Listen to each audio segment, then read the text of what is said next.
ಕನ್ನಡ ಹಾಗೂ ತುಳು ಭಾಷೆಯ ಹಿರಿಯ ಖ್ಯಾತ ಸಾಹಿತಿ, ಬರಹಗಾರ, ಹವ್ಯಾಸಿ, ಛಾಯಾಗ್ರಾಹಕ ಕೇಶವ ಕುಡ್ಲ ವಿಧಿವಶರಾಗಿದ್ದು, ದಕ್ಷಿಣ ಕನ್ನಡ ಜಿಲ್ಲಾ ಸಾಹಿತ್ಯ ಪರಿಷತ್ತಿನ ಮಂಗಳೂರು ತಾಲೂಕು ಘಟಕದ ವತಿಯಿಂದ ನಂತೂರಿನ ಶ್ರೀ ಭಾರತಿ ಕಾಲೇಜು ಪರಿಷತ್ತು ಕಚೇರಿಯಲ್ಲಿ ಶ್ರದ್ಧಾಂಜಲಿ ಸಭೆ ನಡೆಯಿತು. ಜಿಲ್ಲಾ ಕನ್ನಡ ಸಾಹಿತ್ಯ ಪರಿಷತ್ನ ಅಧ್ಯಕ್ಷ ಡಾಕ್ಟರ್ ಎಂಪಿ ಶ್ರೀನಾಥ್ ಅವರು ಪಾಲ್ಗೊಂಡು ಕೇಶವ ಕುಡ್ಲರ ಬರಹ ಸಾಧನೆ ಹಾಗೂ ಕನ್ನಡ ಸಾಹಿತ್ಯ ಪರಿಷತ್ಗೆ ಅವರೊಂದಿಗಿದ್ದ ಒಡನಾಟವನ್ನ ಸ್ಮರಿಸಿದ್ರು.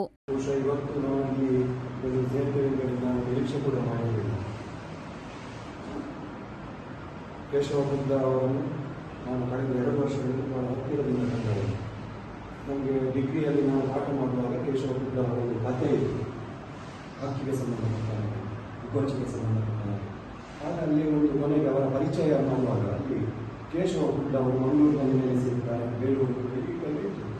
ನನ್ನ ಮನಸ್ಸಿನಲ್ಲಿ ಆಗ್ತಾ ಇತ್ತು, ಇಷ್ಟು 15-20 ವರ್ಷಗಳಿಂದ ನಾನು ಮಂಗಳೂರಲ್ಲೇ ಇದ್ದೇನೆ, ನಾನು ಒಮ್ಮೆಯೂ ಕೂಡ ನೋಡಿಲ್ಲದು ಅಂತೇಳಿ ನನ್ನ ಮನಸ್ಸಿನಲ್ಲಿ ಆಗ್ತಾ ಇತ್ತು. ಯಾವಾಗ ಅವರು ನೋಡುವ ಅವಕಾಶ ಸಿಗ್ತದೆ. ಕಳೆದ 1 ವರ್ಷ 2 ವರ್ಷಗಳ ಹಿಂದೆ ಅವರು ಅಲ್ಲಿ ನಮ್ಮ ಉದ್ಯಾನಿಸ ಕಾರ್ಯಕ್ರಮದಲ್ಲಿ ಅವರು ಇದ್ದರು. ನಾನು ಹೋಗಿ ಅವರಿಗೆ ಹೇಳಿದೆ, ಕೇಶವ ಕುಡ್ಲ ಅಂದರೆ ನೀವೇ? ಹೌದು, ನಾನೇ. ಬಹಳ ಖುಷಿಯಾಯಿತು ಅಂತೇಳಿ ಅವರಲ್ಲಿ ಹೋಗಿ ಅಪ್ಪಿಕೊಂಡು. ಆಗ ಅವರು ಹೇಳಿದರು, ನಾನು ಇಲ್ಲಿಯ ಕಾರ್ಯಕ್ರಮಗಳಿಗೆ ಬರ್ತಾ ಇರಲಿಲ್ಲ ಹೆಚ್ಚು, ನಾನು ನನ್ನದೇ ಆದ ರೀತಿಯಲ್ಲಿ ಸಾಹಿತ್ಯ ಚಟುವಟಿಕೆ ಮಾಡ್ತಾ ಇದ್ದೆ ಅಂತೇಳಿ ಅವರು ಆಸಕ್ತರು ಹೇಳಿ. ಕಳೆದ ವರ್ಷ ನಾವು ಉಜಿರೆಯಲ್ಲಿ ಒಂದು ಜಿಲ್ಲಾ ಸಾಹಿತ್ಯ ಸಮ್ಮೇಳನ 25ನೇ ಜಿಲ್ಲಾ ಸಾಹಿತ್ಯ ಸಮ್ಮೇಳನ ಮಾಡುವಾಗ ಅವರ ಸಾಹಿತ್ಯದ ಕೃಷಿಯನ್ನು ಹೋಗಿ ಅವರಿಗೊಂದು ಸನ್ಮಾನ ಮಾಡಬೇಕು ಅಂತೇಳಿ ಅವರಿಗೆ ಫೋನ್ ಮಾಡಿದರು. ಆಗ ಅವರು ಒಂದೇ ಮಾತು ಹೇಳಿದರು, ಯಾಕೆಂತ ಸನ್ಮಾನ ನಾನು ಅದನ್ನು ಬಯಸುವುದಿಲ್ಲ, ನಾನು ಅದನ್ನು ಇಷ್ಟಪಡುವುದಿಲ್ಲ, ಅಲ್ಲ ನಾವು ನಿಮ್ಮ ಮನೆಗೆ ಬಂದು ಗೌರವ ಮಾಡ್ತೇವೆ ಅಂತ ಹೇಳಿದ್ರು. ಅದಕ್ಕೂ ಒಪ್ಪಲಿಲ್ಲ.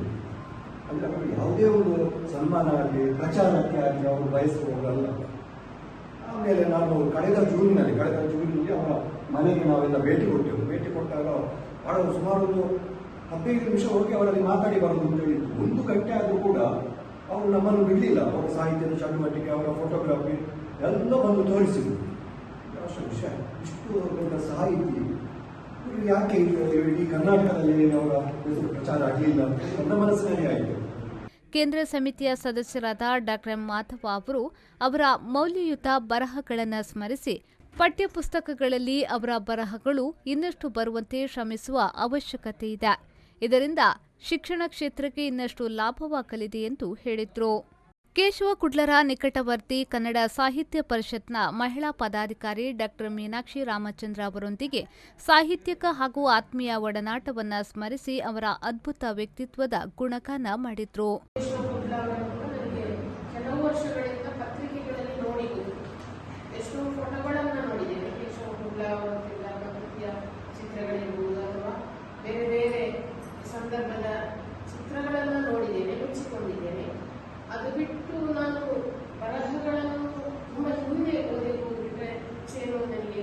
ಕೇಶವ ಕುಡ್ಲರ ಪುತ್ರ ಉಪನ್ಯಾಸಕ ಕಿರಣ್, ಭಾರತಿ ಕಾಲೇಜು ನಂತೂರಿನ ಪದವು ಪ್ರೌಢಶಾಲೆಯ ಪ್ರಾಂಶುಪಾಲೆ ಗಂಗಾರತ್ನ, ಡಾಕ್ಟರ್ ಸುರೇಶ್ ನೆಗಳಗುಳಿ, ತಾಲೂಕು ಘಟಕದ ಅಧ್ಯಕ್ಷ ಡಾಕ್ಟರ್ ಮಂಜುನಾಥ್ ಎಸ್ ರೇವಣ್ಕರ್, ಶಾಲಾ ಮುಖ್ಯೋಪಾಧ್ಯಾಯಿನಿ ಗುಣವತಿಯವರು ಉಪಸ್ಥಿತರಿದ್ದರು. ಕನ್ನಡ ಸಾಹಿತ್ಯ ಪರಿಷತ್ನ ಕೇಂದ್ರ ಸಮಿತಿಯ ಮಾರ್ಗದರ್ಶಿ ಸದಸ್ಯ ಹಾಗೂ ಘಟಕದ ಗೌರವ ಕಾರ್ಯದರ್ಶಿ ಡಾಕ್ಟರ್ ಮುರಳಿ ಮೋಹನ್ ಚೂಂತಾರು ಪ್ರಸ್ತಾಪಿಸಿ ಕಾರ್ಯಕ್ರಮವನ್ನು ನಿರೂಪಿಸಿದರು. ಬ್ಯೂರೋ ರಿಪೋರ್ಟ್, ವಿ4 ನ್ಯೂಸ್, ಮಂಗಳೂರು.